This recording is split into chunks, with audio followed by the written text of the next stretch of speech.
Today we're going to see if it is possible to cook a steak in an ultrasonic cleaner.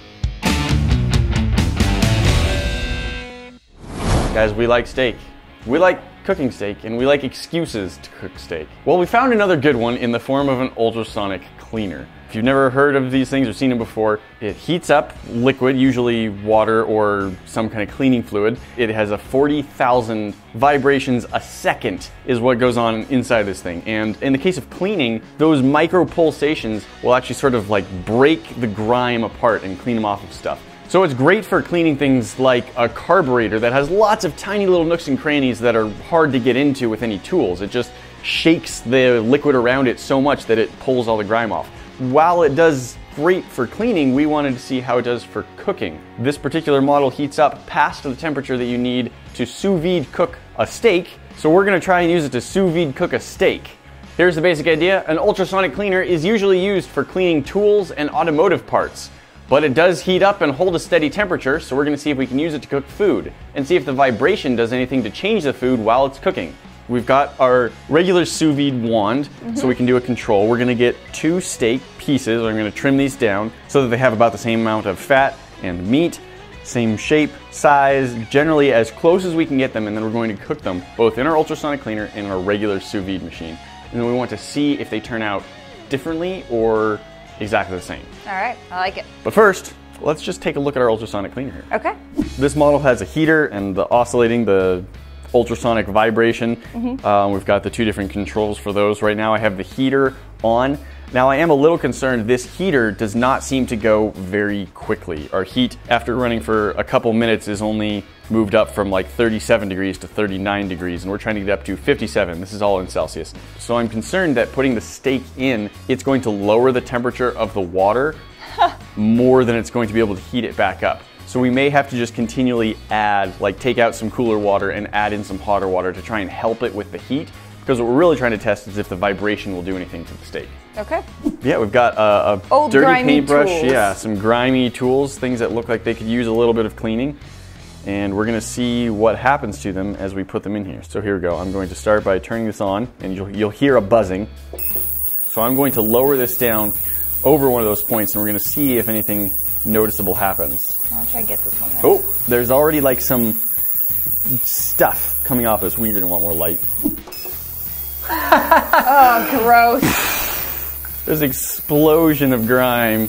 It slowed down a little after that, but that initial burst, oh my goodness, that took a lot out. All right, so now I think it's time to get ready to cook our steaks. Yep. Do you want to Get those prepped. wash this out? Yes, I do. And I'll get the steaks all cut and trimmed to the same size.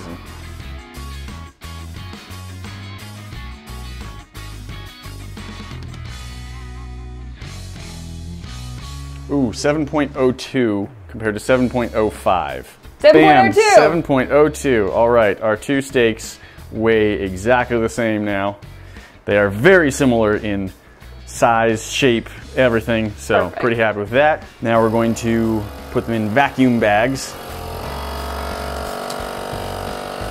All right. Temperature starting out at 48. We want it to go to 57. I do think that, especially as we see this one achieve its temperature faster, we're just gonna add some boiling Hot water and stuff to get it up there. So 30 minutes is as long as this machine goes, but we're gonna set it twice. Yeah, and hope that doesn't break something inside it. Okay. Okay, so. I bet having the lid on will help with the heat too.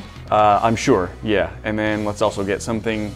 Temperature is blinking. Does that mean that it's not set? I think that means it's trying to achieve it still. Okay. We let this go, and like I said, I will keep an eye on what temperature this one is getting to, and if this is getting to a point where it's hitting temperature faster, we'll just add some really hot water to this one to get it up to the proper temp. I like it. And this one circulates the water, which is an advantage over the ultrasonic, although it might be ultrasonically circulating a little bit. Sure. It's been a full hour. Ow. Grab the fine. plastic. It's fine. Just trying to get that out.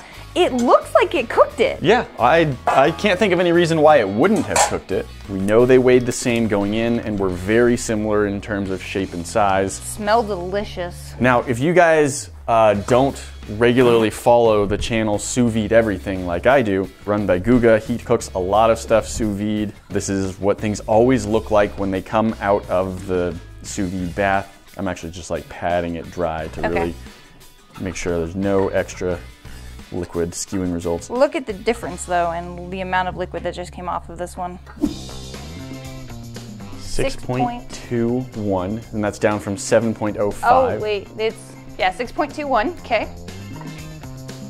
This one is at 6.74, so that lost considerably more. And I don't know if that's a result of the ultrasonic or the fact that it wasn't good at regulating the heat. It definitely feels tougher too. It just kept, just finger poking them. The sous vide normal versus the ultrasonic does seem like it's cooked significantly more. So this is the one cooked in the normal sous vide, and we do have a lovely pink middle. That's what we're hoping for right there. Just get the same thing on the ultrasonic one. A little cut off. Yeah, so we have definitely more cooked. And that's 64, from 57 to 64, I think is the highest temperature I saw this thing get to. That's a significant change. So I do think we've just kind of overcooked it a little bit compared to this one. But that doesn't mean it's bad, and we can still test if there's any differences in the texture as we eat it, although I'm gonna try it right now before we put the crust on, just because I'm so curious and I want to know. That's a good idea, because we are gonna get a better understanding of this. So that one is this ultrasonic. one. Yes. So I'm gonna try this one first. Oh, okay. Regular. It's soft, very tender. It needs a crust, but it's good, flavorful. That's what that one's normally for. Still very tender. My bite, that was much more tender. Now maybe that was just that bite of it. It was right out the middle. But yeah, that was actually really, really amazing. Okay, even though it's more cooked, it's still the same tenderness. We do have the heat up pretty high, but that's what you're supposed to do for a pan fry.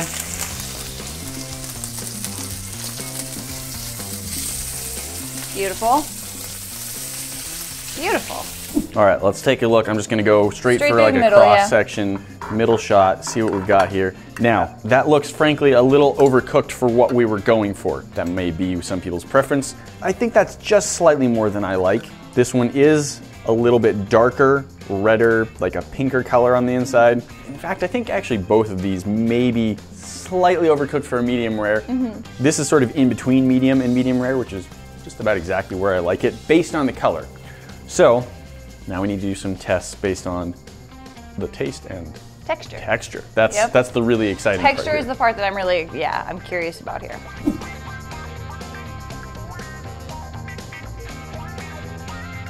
Very tender. Mighty fine steak. Yep, very good. Good texture. Very easy to chew. Nice flavor. Okay. That is more tender. I think it is. Like, I don't think I'm making that up in my head. It does feel more like easier to chew and break apart. Yeah, and it's more cooked. Even though it's overcooked. Yeah. Overcooked. I mean, a lot of people still love this is like a straight medium. Based on color, it may even be just past medium into halfway between that and medium well. I don't normally care for medium because I don't like how tough it is. This is fantastic, even the flavor's Yeah, it normally does get tougher. Normally from here to here, that color difference would be noticeably harder to chew. But I genuinely think that this has come out softer, and it's strange because like squishing it, it feels harder. It lost more liquid too. It lost a lot of less liquid, moisture. and it feels stiffer when you squish on it. I think that what we need to be doing is calling on the sous vide industry to add ultrasonic capabilities into the high-grade sous vide machines, because granted, this is not an end-all scientific test. These were not the same steak. We didn't use a pressure meter to test how hard it is to cut through them before and after. But in this steak that does seem like it's overcooked by 8 degrees Celsius, which changes a considerable amount, it doesn't come out tasting or feeling like it's overcooked at all. It's got amazing flavor still. It's at least as tender, maybe more. Guys, we have an ultrasonic cleaner now. Is there anything else that you want to see us try and cook in it, or do anything else with? Because it is a really fun little machine, and we want to know what you want to see us put in it next. Guys, that's it for today, but we've got a lot of great other videos for you to see. Hit that box right there to check out one of our most recent ones, and we will see you in the next one. Talk to you then.